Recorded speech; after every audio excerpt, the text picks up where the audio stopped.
அந்தி பொழுதில் அள்ளி இதழ் விரிக்கும் நேரத்தில் நோன்பு திறப்பினை நடத்தி இஸ்லாமியர்களின் 50 கடமைகளில் ஒன்றான நோன்பினை, ரமலான் நோன்பினை இங்கே சிறப்பாக நடத்தி கொண்டிருக்கின்ற மறுமலர்ச்சி திராவிட முன்னேற்ற கழகத்தின் சார்பில் நிகழ்ச்சிக்கு தலைமை தாங்குகிற சிறுபான்மை பிரிவு செயலாளர் சிக்கந்தர் அவர்களே, முன்னிலை ஏற்றிருக்கின்ற மறுமலர்ச்சி திராவிட முன்னேற்ற கழகத்தின் துணை பொதுச் செயலாளர் என் அன்பு தங்கை மருத்துவர் ரோஹையா அவர்களே, இந்த நிகழ்ச்சியிலே கலந்து கொண்டு சிறப்பித்திருக்கின்ற வர்க்கோடு அமைப்பினுடைய தலைவரும் ராமநாதபுரம் நாடாளுமன்ற உறுப்பினருமான கண்ணியத்துக்குரிய மாமா நவாஸ் கனி அவர்களே, வரவேற்புரை ஆற்றிய குரம்பேட்டை நாசர், தொகுத்து தந்த தென்னல் நிஜார்,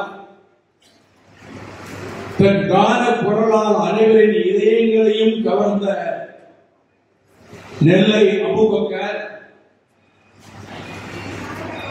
தமிழ்நாடு அரசு தலைமை துணை காஜி கண்ணியத்துக்குரிய முகமது அக்பர் அலிசா அமீரி அவர்களே, தமிழ்நாடு ஜமாத்துல் உலமா சபையினுடைய மாநில துணைத் தலைவர் மௌலவி இலியாஸ் தியாகி அவர்களே, நன்றி சொன்ன சாகுல் மீது அவர்களே, மறுமலர்ச்சி திராவிட முன்னேற்ற கழகத்தினுடைய பொருளாளர் ஆர்வி தம்பி செந்திலதிபர் அவர்களே, மறுமலர்ச்சி திராவிட முன்னேற்ற கழகத்தின் துணை பொதுச் செயலாளர் ஆர்வி இளவல் மங்கை சத்யா அவர்களே, கழகத்தின் துணை பொதுச் செயலாளர் பாசமிக்க தம்பி திமு ராஜேந்திரன் அவர்களே, இந்த நிகழ்ச்சியிலே கலந்து கொண்டிருக்கின்ற வந்தியத்தேவன் அவர்களே,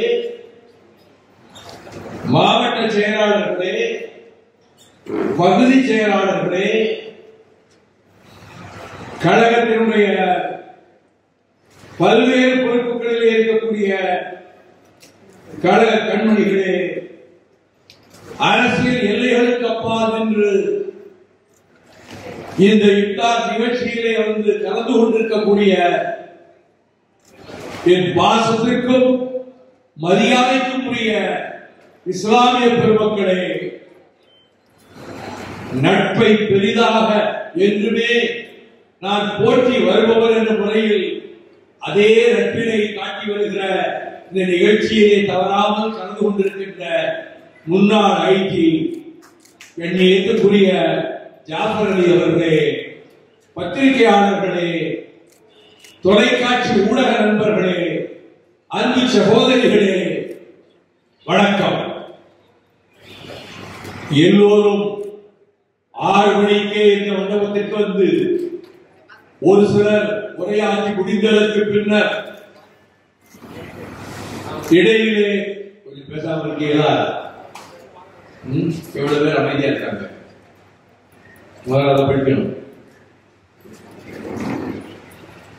தொழிலை நடத்திவிட்டு வந்து மற்றும் சிலர் பேசினாலும் கூட பிரியாணி வாடை கமகமா என்று வந்து கொண்டிருக்கிறதே, சூடு ஆறாமல் இருக்கிறது போலும். எப்பொழுது அவர்கள் அதை பரிமாறுவார்கள்? இங்கே இருக்கிற நபர்களை பார்த்தால் இவர்கள் இந்த ஒலிபெருக்கியை விடுவதாக இல்லை போதும் என்று அதையும் எதிர்பார்த்துக் கொண்டிருக்கக்கூடிய, அதுதான் சிறப்பு. நாங்க இஃப்தார் நடத்தினா அதுல பேரிச்சம்பழம் இருக்கும், ஆரஞ்சு பழம் இருக்கும், ஆப்பிள் பழம் இருக்கும், சம்சா இருக்கும். மண்ணிலே சாய்ந்து விட்ட முனாத் புகாரி அவர்களுடைய பெயரை மறுமலர்ச்சி திராவிட முன்னேற்ற கழகம் எல்லோரும் நினைவிலே வைத்திருக்கும் என்பதை இந்த நேரத்திலே நான் தெரிவித்துக் கொள்கிறேன். இஸ்லாம் மார்க்கத்திற்கு 5 கடமைகள் உண்டு. ஒன்று கலிமா, இரண்டாவது 5 வேளை தொழுகை, 3 ரமலான் நோன்பு, 4 ஜக்காத், 5 ஹஜ் யாத்திரை. இந்த கடமைகளை செய்ய வேண்டும் என்று இஸ்லாம் வலியுறுத்துகின்றது. நோன்பாளிகளை பொறுத்தவற்றில் அவர்களை இறை நம்பிக்கையுடையவர்களாகலாம். அந்த நோன்பாளிகளுக்கு இறை நம்பிக்கையுள்ள நபிகள், அப்படி ஆதம் நபிகாலத்திலே இருந்து இது நடந்து வருவதா? நபிகள் சொன்னதா? இறை நம்பிக்கையோடு நீங்கள் இந்த நோன்பு கடமையை செய்ய கடமைப்பட்டிருக்கிறீர்கள் என்று திருக்குர்ஆனில் 2ஆம் அத்தியாயத்தில் 183வது வசனத்தில் மிக தெளிவாக குறிப்பிடப்பட்டிருக்கிறது. அதைத்தான் அந்த அடிப்படையிலே இங்கே நாம் நடத்துகிறோம். இன்றைக்கு நான் அரசு பொதுவாக இங்கே நடந்த எந்த நிகழ்ச்சியிலும் நான் அரசியல் பேசியதில்லை, அரசியல் கட்சிகளின் பெயரை சொல்வதில்லை. அதை ஒரு வழக்கமாக கொண்டிருந்தால் நாகாபுரத்திலும் சிறுபான்மை மக்களை, இஸ்லாமிய மக்களை சூழ்ந்து வருகின்ற பகையும் தாவி வருகின்ற ஆபத்துக்களும் நிறைந்திருக்கின்ற நேரத்தில் சில செய்திகளை இங்கே பதிவு செய்ய வேண்டியது அவசியமாகின்றது. ஏனென்றால் அடல் பிகாரி வாஜ்பாய் அவர்கள் தலைமை அமைச்சராக வருகிற போது நானும் திராவிட முன்னேற்ற கழகத்திலே மறைந்த அண்ணன் முரசொலி மாறனும் அந்த கொள்கை குறிப்பை, தேர்தல் பிரகடனத்துக்கான கொள்கை குறிப்பை தயாரிப்பதிலே எங்கள் 2 பேருக்குமே இடம் கொடுத்திருந்தார்கள். அவர்கள் வாஜ்பாய் அத்வானி இருந்தாலும் கூட அவர்கள் பார்த்துவிட்டு அனுப்பி வைத்த கொள்கை குறிப்பில் காஷ்மீர் என்ற வார்த்தையே கிடையாது. இன்று காஷ்மீரே கிடையாது என்ற நிலையை நரேந்திர மோடி ஏற்படுத்திவிட்டார். அன்றைக்கு அவர்களும் பாரதிய ஜனதா கட்சிதான். ஆனால் இது விஷப்பரீட்சை, அக்னி பரீட்சை என்று காஷ்மீரை பற்றி ஒரு வார்த்தையாலே கிடையாது. இன்று அரசியல் கட்டத்தில் இருந்து அது அகற்றப்பட்டுவிட்டது. அடுத்து வக்போரை பற்றி அதிலே ஒரு வரி கூட அவர்கள் எழுதவில்லை. இப்பொழுது வக்போர் மசோதா அடுத்த வாரம் வருவதாக நான் கேள்விப்படுகிறேன். நாளை முதல் அடுத்த 5 நாட்களில். ஆக இஸ்லாமிய மக்களினுடைய தனி உரிமையான வக்பு வாரியத்தினுடைய அந்த தனித்த உரிமைகள் அனைத்தையும் பறித்துவிட்டு தலைகீழாக மாற்றுகின்ற மசோதா தயாராகி இருக்கின்றது. அதே போல அவர்கள் இந்த இன்றைக்கு இருக்கக்கூடிய பிரதம அமைச்சர் தலைமையில் இருக்கக்கூடிய பாரதிய ஜனதா கட்சி தலைமையிலாகுகிற இந்த அணி அவர்கள் நினைத்ததை சாதித்து பாபர் மசூதியை இடித்து தகர்த்து தரைமட்டமாக்கி பின்னர் அங்கே ராமர் கோயிலையும் கட்டிவிட்டார். 91-92 நெருப்பு உமிழ்ந்தது பாராளுமன்றத்திலே. அங்கே நீங்கள் பாபர் மசூதியை தொடக்கூடாது, கிட்ட போகக்கூடாது என்று. ஆனால் ராணுவத்தின் துணையோடு ஒரு பக்கத்திலே இருந்து கையிலே கடப்பாறை, கையிலே சம்மட்டி, இதை ஆயிரக்கணக்கானவர்கள் எடுத்துக்கொண்டு செங்கல்களையும் எடுத்துக்கொண்டு போய் பட்ட பகலில் அந்த மாடங்களை இடித்து தகர்ப்பதை அத்தனை தொலைக்காட்சிகளும் காட்டின. நான் நாடாளுமன்ற ராஜ்யசபையிலே சொன்னேன், அது எங்கள் இதயத்திலே பாய்ந்த ஈட்டி 3 குண்டுகள் மூலமாக காந்தியடிகள் கோட்சே கொன்றார். நீங்கள் அந்த 3 மாடங்களையும் இடித்து இங்கே வாழக்கூடிய 20 கோடி இஸ்லாமியர்களுடைய இதயங்களிலும் நெருப்பு வைத்து விட்டீர்கள் என்று நான் பேசுகிறேன். இப்பொழுது இந்த தடவை என்ன நடந்தது என்று சொன்னால், பேச ஆரம்பித்தவுடனே எதை முதலிலே சொன்னால் அமைதியாக இருப்பார்கள் என்று எனக்கு தெரியும். தாக்குதல் நடத்த வேண்டியதெல்லாம் நான் பின்னாலே வைத்துக் கொள்வேன். முதலில் மற்ற விஷயங்கள் எல்லாம் சொல்லி பதிவு செய்கிற போது அமைதியாக இருப்பார்கள். தகராறு வரக்கூடிய பிரச்சனையை பிறகுதான் வைப்பேன். ஒரே கூச்சல். 100 எம்பிக்கள் எழுந்திருந்து கொண்டு அங்கே என்னை பேசவிடக் கூடாது என்று கூச்சலிட்டார்கள். உங்கள் கூச்சலுக்கெல்லாம் நான் இந்த சரசரப்புக்கெல்லாம் அஞ்சுபவன்.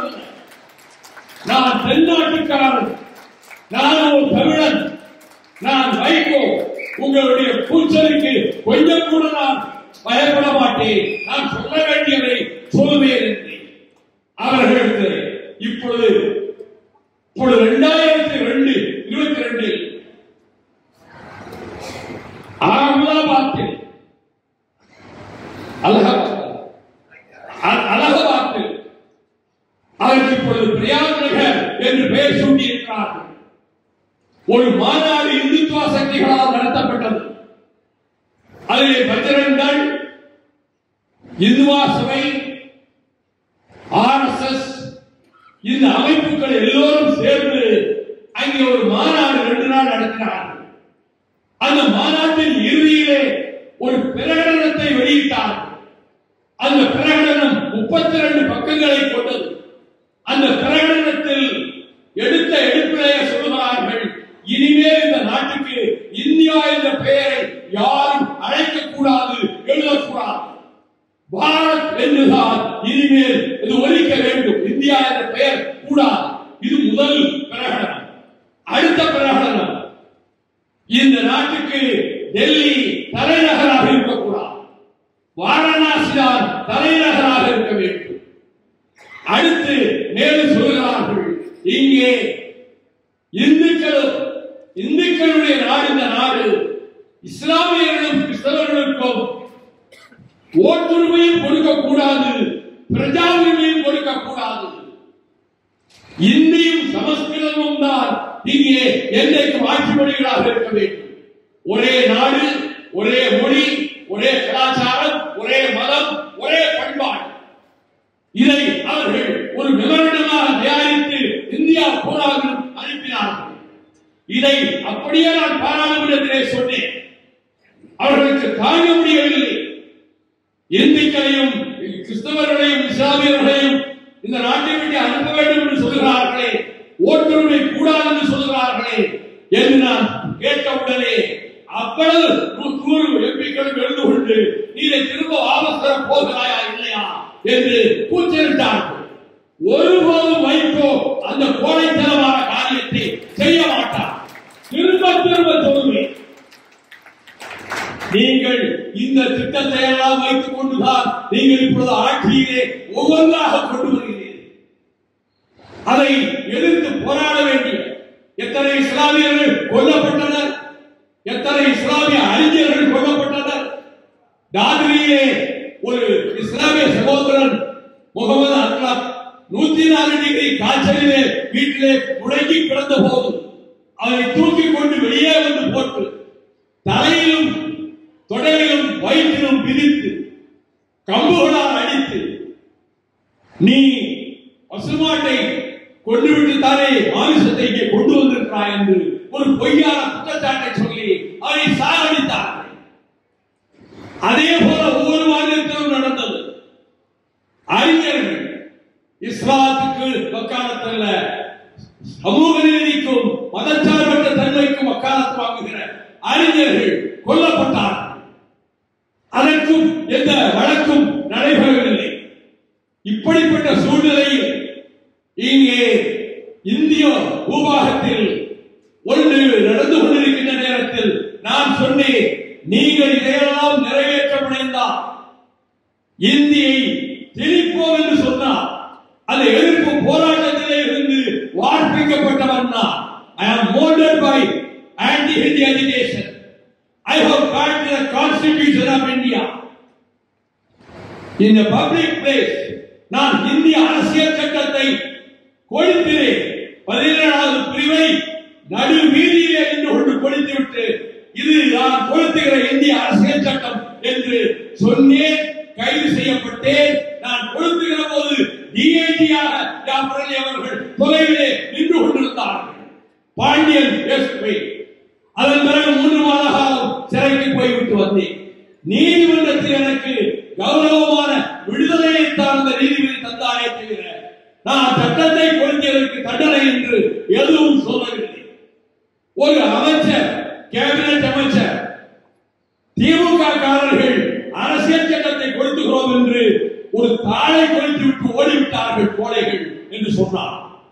நான் உடனே எழுந்து ஒரு நிமிடம் எனக்கு இடைவெளி கொடுக்க முடியுமா? இது மரபு. சரி என்று உட்கார்ந்து விட்டார். அரசியல் சட்டத்தின் தாளை கொளுத்திய கோழைகள் என்று சொன்னீர்களே, நான் அரசியல் சட்டத்தின் 17வது பிரிவை அந்த புத்தகத்தை எடுத்துக்கொண்டு போய் கொளுத்தினேன். இதை நான் புறம்போக்கிலிருந்து பேசவில்லை.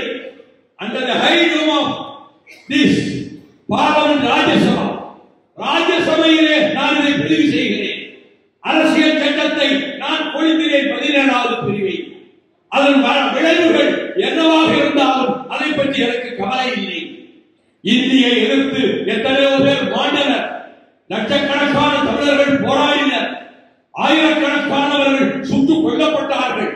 எல்லைப்புறத்தை பாதுகாக்க வேண்டிய இந்திய ராணுவம் இயந்திர துப்பாக்கிகளை ஏந்திக் கொண்டு தமிழ்நாட்டு வீதிகளில், திருப்பூரில் திருச்செங்கோட்டில், ஆரணியில், பொள்ளாச்சியில், மணப்பாறையில் ஆயிரக்கணக்கான தமிழர்களை, இளைஞர்களை சுட்டுக் கொண்டது இந்திய ராணுவம்.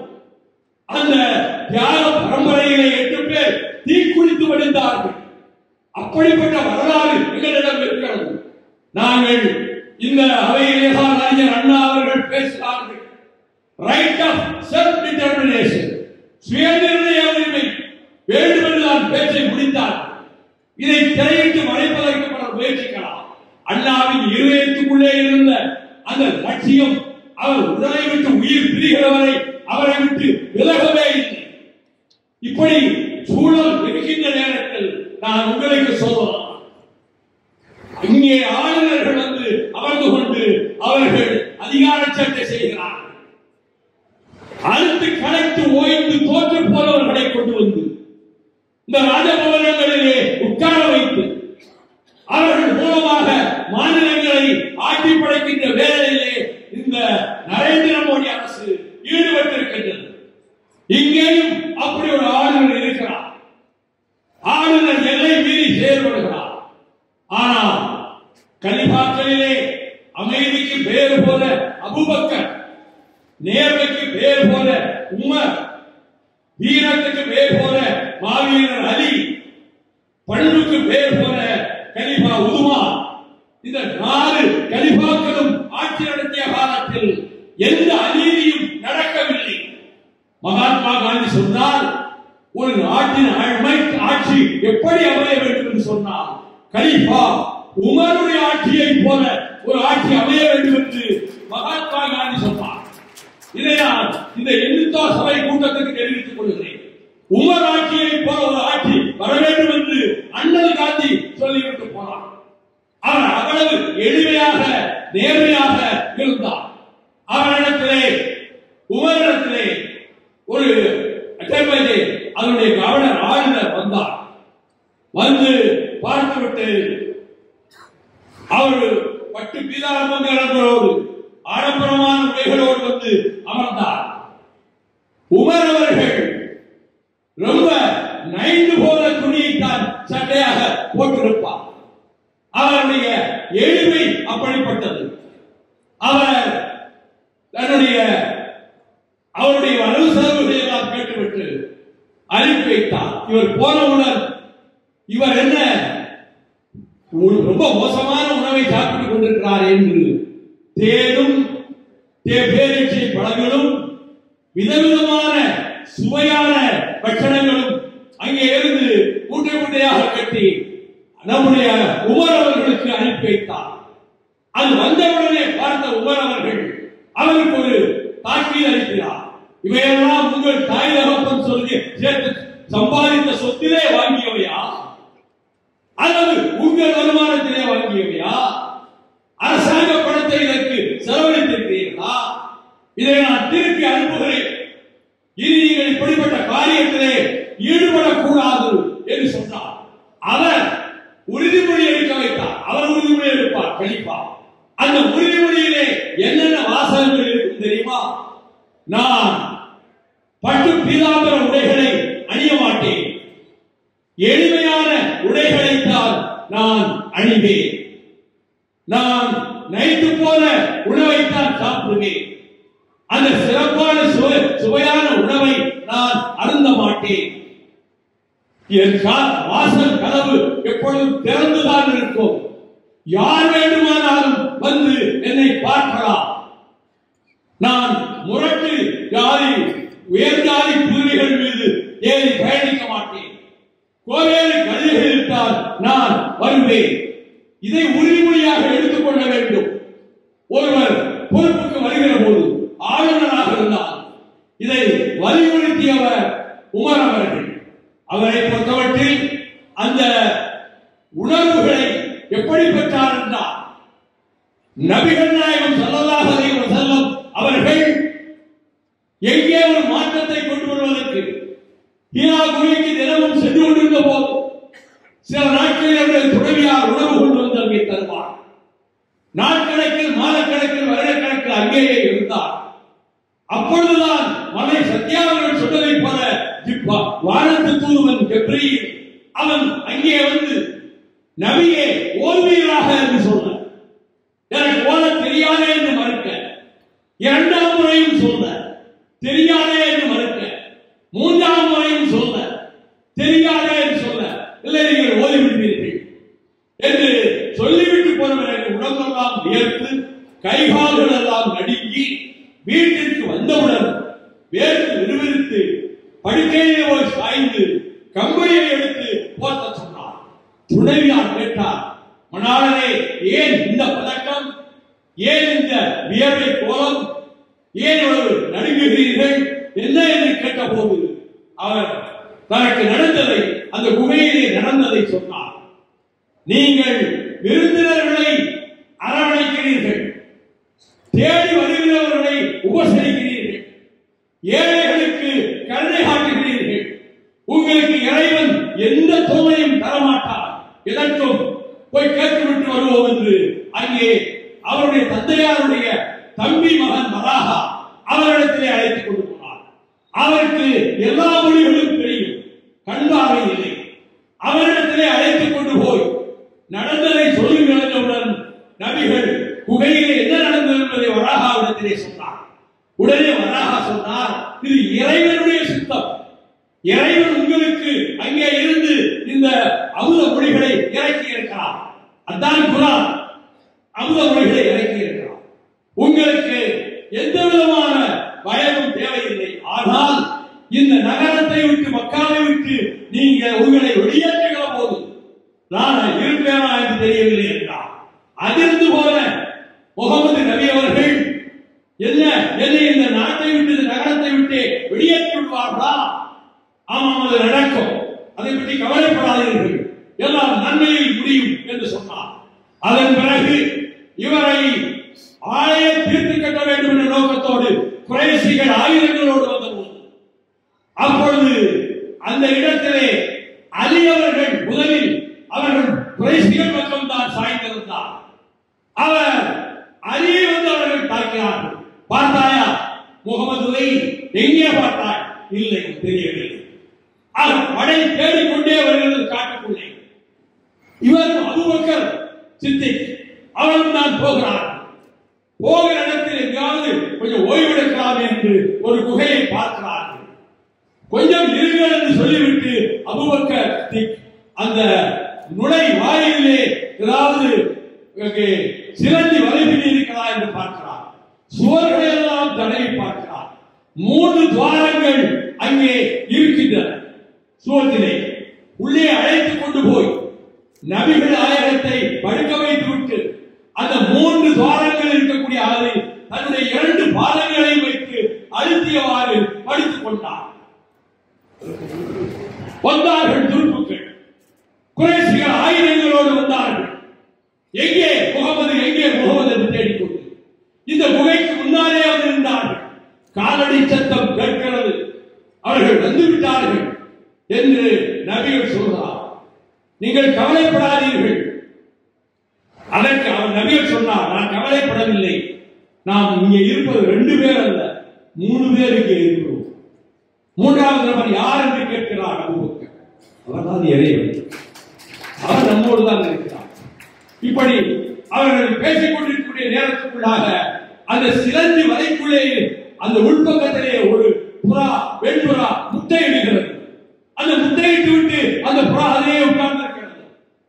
இப்பொழுது சோல்ஜர்ஸ் வந்தார்கள், துருப்புகள் வந்தார்கள், குறைசிகள் வந்தார்கள்.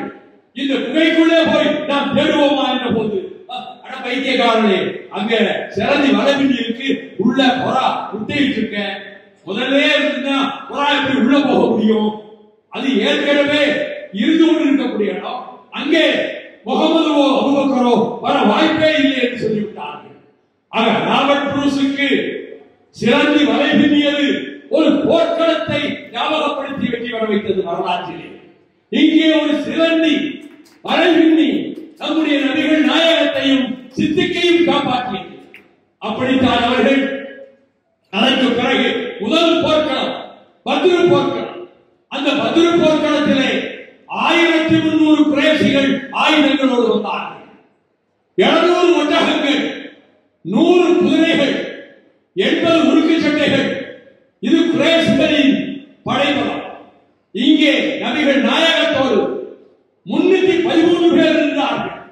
313 பேர், 2 உருக்கு சட்டை, 2 குதிரை, 70 ஒட்டகங்கள். ரெண்டையும் கணக்கிட்டு பாருங்கள். போர் மூண்டது, உக்கிரமமான போர் நடந்தது. அபூஜஹலை அங்கே நபிகளுக்கு விரோதியாகத்தானே அவனை அங்கே அன்சாரிகள் என்று சொல்லப்படுகிற மதீனாவை சேர்ந்த 2 இளைஞர்கள் வெட்டி கூறு போட்டார்கள். அது மாவாட்டுகிற கல்லிலே அங்கே வாட்டுகிற போது பருப்பு தெரிந்து விடுவதைப் போல அவர்களுடைய கால்கள் தெரிந்து விழுந்தன என்று அதிலே குறிப்பிட்டிருப்பார். அந்த அளவுக்கு அந்த போரில் போர்க்களத்தில் 70 பேர் குறைஷிகள் கைது செய்யப்பட்டார்கள். கைது செய்யப்பட்டு அவர்களை எங்கே கொண்டு போய் வைப்பதற்கிற போது நபிகள் நாயகம் ஒரு பள்ளிவாசல் கட்டியிருந்தார். அந்த பள்ளிவாசலுக்கு 70 பேரை அழைத்துக் கொண்டு போய் உள்ளே போய் இங்கே படுத்துக் கொள்ளுங்கள், உணவு கொடுக்கப்படும் என்று சொன்னார். இரவு 12 தாண்டி விட்டது. உணவு சத்தமாக இருந்தது. எங்கு பார்த்தால் நபிகள் உடனே எழுந்து போய் படுத்திருக்கிறவர்களை பார்க்கிறார். அவர்கள் கைகளெல்லாம் இறுக கயிற்றால் கட்டப்பட்டிருப்பதனாலே அந்த வேதனை தாங்க முடியாமல் அவர்கள் உணவுகிறார்கள். எல்லா கட்டுக்களையும் தளர்த்தி விட்டார் நபிகள் நாயகம். திரும்ப போய் படுத்தார். ஒரே ஒரு உணவு சத்தம் திரும்ப வந்தது. அது எங்கே என்று போய் பார்த்தார். அதிலே ஒருவருடைய கை கட்டுக்களை இவர் சரியாக தளர்த்தவில்லை. அதை தளர்த்தி விட்டு அவர்களை அதற்கு பிறகு தன்னுடைய சகபாக்களை கூப்பிட்டு இவர்களை என்ன செய்யலாம் சொல்லுங்கள் என்ற போது அத்தனை பேருக்கும் மரண தண்டனை கொடுத்து விடுவோம் என்று ஒருவர் சொன்னார். ஆனால் அபூபக்கர் இல்லை, ஏதாவது ஒரு நஷ்டஈடு செய்து வாங்கிக் கொண்டு அவர்களை பத்திரமாக நாம் மக்காவுக்கே அனுப்பிவிடுவோம் என்று சொன்னார். இதுதான் சரியான யோசனை என்று சொல்லி அந்த 70 பேருக்கு தேவையானவற்றை கொடுத்து அவர் நஷ்டஈடு கொடுப்பதற்கு எங்கே படத்துக்கு போவார்கள் என்று திரும்ப அனுப்பி வைத்தார். மக்காவுக்கே அனுப்பி வைத்தார். இந்த பண்பாடு நபிகள் நாயகத்திடம் இருந்ததை குறிப்பிடத்தான் இதை நான் இங்கே குறிப்பிட வேண்டி வந்தது. அந்த இஸ்லாம் மார்க்கத்தை நிறுவுவதற்கு அதற்கு பிறகு அகழிப்போர் வந்தது.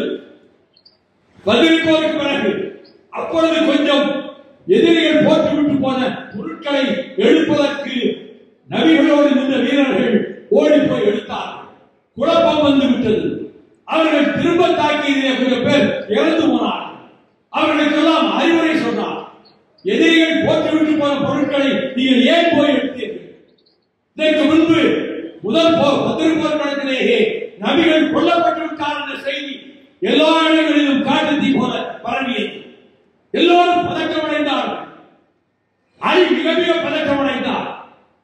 அப்பொழுது குன்றின் உச்சியிலே ஏறி நின்று கொண்டு நபிகள் கன்னத்திலே வெட்டு காயம், ரத்தம் வழிந்து கொண்டிருக்கிறது, பாருங்கள், நான் ஏதோ முகமது நிற்கிறேன், நான் சாகவில்லை, தவறான பிரச்சாரம், நான் உயிரோடு தான் இருக்கிறேன், உங்களோடு கடைசி வரை வாழேந்துவேன் என்று சொன்னார்.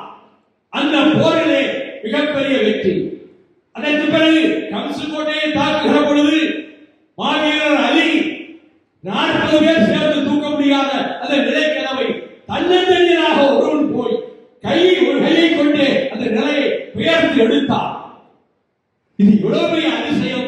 70 பேர் தூக்க முடியாத நிலையை அலி ஒருவராக தூக்கிவிட்டார் என்ற போது நபிகள் சொன்னார், அது பிடித்து இழுத்தது அலியின் கரம், இயக்கியது அல்லாஹ்வின் கரம். அதனாலே அவரால் முடிக்கிறது. ஆக சமத்துவத்தையும் சகோதரத்துவத்தையும் நிலைநாட்டுகின்ற மக்கள் இஸ்லாமிய பெருமக்கள். அவர்கள் அமைதி வாழ்வைத்தான் விரும்புகிறார்கள். ஆனால் ஒரு சிலர் எங்கோ தவறு செய்தால் அதை உடனே இஸ்லாமியர்கள் இந்த வேலைகளிலே ஈடுபடுகிறார்கள் என்று அவர்கள் மீது பொய் குற்றச்சாட்டுகளை சொல்லி சிறையில் அடைத்து அவர்களை துன்பப்படுத்துகின்ற வேலையை இன்றைக்கு ஆட்சி பொறுப்பில் இருக்கக்கூடிய நரேந்திர மோடியினுடைய அரசாங்கம் செய்து கொண்டிருக்கிறது. நேற்று முன்தினம் உள்துறை அமைச்சர் அமித்ஷா எங்கள் சபை விவாதத்துக்கு பதில் சொல்ல வந்தார். 1.5 மணி நேரம் பேசினார். எதிர்கட்சி வரிசையிலே நிறைய பேர் இல்லை, ஆளுங்கட்சி வரிசையிலே 100 பேர் இருந்தார்கள்.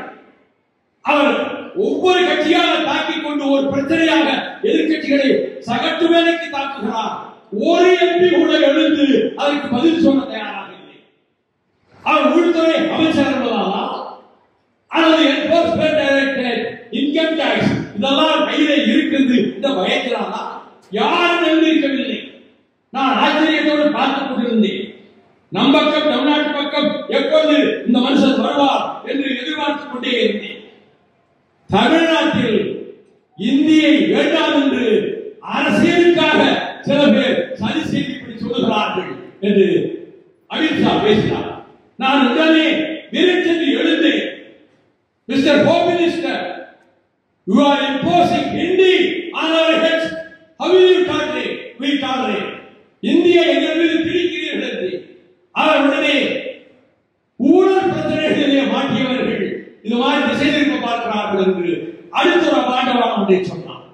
அப்பொழுதுதான் நான் சொன்னேன், இந்த நாட்டினுடைய அனைத்து மாநில மொழிகளையும் ஆட்சி மொழிகள் ஆக்க வேண்டும் என்று அண்ணா கேட்டார். அதை செய்ய நீங்கள் தயாரானா? பதில் சொல்லுங்கள். அவர் அந்த சப்ஜெக்டே விட்டு மணிப்பூருக்கு போயிட்டார். இந்த இந்தி பிரச்சனையே விட்டுட்டார். எல்லாம் மற்ற எம்பிக்கள் வந்து 100 பேர் இருக்கிறார், வந்து அடிக்காத அடிக்காம கொடுத்து நீ துணிக்கு அவரை பார்த்து கேட்கிறேன். அவர் மனுஷன் தான் அப்படின்னு எனக்கு எவ்வளவு இருக்கும்? நான் எத்தனை வருஷம் அரசியல் இருக்கேன். அதனால இன்னைக்கு ஏதாவது பேசியிருந்தா பதிலுக்கு 1க்கு 10 வட்டியும் முதல்வா கொடுத்துருப்பேன். எல்லாருக்கும் சந்தோஷம். வெளியே வந்து சொன்னாங்க, நீ ஒருத்தனால் எந்திரிச்சு கேட்டையாளர் என்று. அதை போல இந்த உறுதியை எனக்கு தந்தது திராவிட இயக்கம். அறிஞர் அண்ணாவின் மாணவனாக நான் அந்த இயக்கத்திலே சேர்ந்து 30 ஆண்டுகள் திராவிட முன்னேற்ற கழகத்திலே பாடுபட்டிருக்கிறேன், உழைத்திருக்கிறேன், ஊர் ஊராக சென்றிருக்கிறேன், 23 தடவை சிறைக்கு சென்றிருக்கிறேன். அதன் பிறகு கால சூழ்நிலை சில பிரச்சனைகள் ஏற்பட்டு நான் திமுகவிலே இருந்து அடிப்படை உறுப்பினர் பொறுப்பிலிருந்து வெளியேற்றப்பட்டேன். I was expelled. அது தெரியாமல் பல பேர் இவர் அங்கே இருந்திருக்கலாம், நீங்க பொறுப்பே அங்கே இருந்திருக்கலாம் என்று சொல்லுகிறவர்களுக்கு வரலாறு தெரியுது. ஆக 30 ஆண்டுகள் உழைத்ததற்கு பிறகு, நீக்கப்பட்டதற்கு பிறகு 5 பேர் தீக்குளித்து தமிழகத்திலே உள்ள திராவிட முன்னேற்ற கழக தோழர்களிலே பல லட்சக்கணக்கானவர்கள் என்னோடு வந்தார்கள். இங்கே எழுச்சி பேரணி நடத்தி பிற்பகல் 3 மணிக்கு தொடங்கிய பேரணி. அப்பொழுது 7 மாவட்ட செயலாளர் சட்டமன்ற உறுப்பினர் செல்வராஜ் பக்கத்தில் இருந்தார். சாயங்காலம் 3 மணிக்கு தொடங்கிய பேரணி மறுநாள் விடியற்காலை 6:45 சூரியன் உதித்ததற்கு பிறகுதான் முடிந்தது. அப்படி ஒரு பேரணி சென்னை மாநகர வரலாற்றிலேயே நடந்ததில்லை. இதை யாரும் வெளிப்படுத்த தயாராக இல்லை. நான் அதை பற்றி கவலைப்படவில்லை. ஆனால் அவ்வளவு பெரிய தியாக முத்திரையை என் தோழர்கள் செய்தார்கள். நான் டாக்டர் கலைஞரிடத்திலே கடைசியாக போய் பார்த்தபோது உள்ளே சாரில் அழைத்து கொண்டு போனார். அவர் கண்கள் கலங்கியதை பார்த்தேன். என் கண்களும் கலங்கின. நான் உங்களுக்கு எப்படி மெய்காப்பாளராக, பாதுகாவலராக பக்கத்திலேயே இருந்து பாதுகாத்தேனோ அதே போல தம்பி ஸ்டாலினுக்கும் நான் அதே போல இருப்பேன் என்று நான் சொன்னேன். அவர் கண்கள் வளர்ந்தன. என் கையை பற்றிக் கொண்டார் தளபதி ஸ்டாலின். இதையும் நான் இந்த மன்றத்திலே பதிவு செய்ய விரும்புகிறேன். நான் அந்த விதத்தில் தான் அன்றையிலிருந்து இன்று வரை திராவிட முன்னேற்ற கழகத்துக்கு விசுவாசமாகவும், திராவிட முன்னேற்ற கழகத்தை பற்றி யாராவது சீண்டினால் சீறி பாய்கிற வேகையாகவும் நான் இந்த அன்றிலிருந்து இன்று வரை இந்த நேரம் அப்படித்தான் நடத்திருக்கிறார். இதை நீங்கள் பதிவு செய்து வைத்துக் கொள்ளுங்கள். தேவைப்படும் இந்த பேச்சு எதிர்காலத்திலே தேவைப்படக்கூடும். வைகோ என்ன ஆனான் என்ற கேள்வியை அரசியல் உலகம் எழுப்புகிற போது நான் பதிவு செய்த இந்த உண்மையை இஸ்லாமிய மக்களுடைய மன்றத்திலே வைக்கிறேன். இப்படித்தான் இருந்தேன், இப்படித்தான் இன்றும் இருந்து கொண்டிருக்கிறேன்.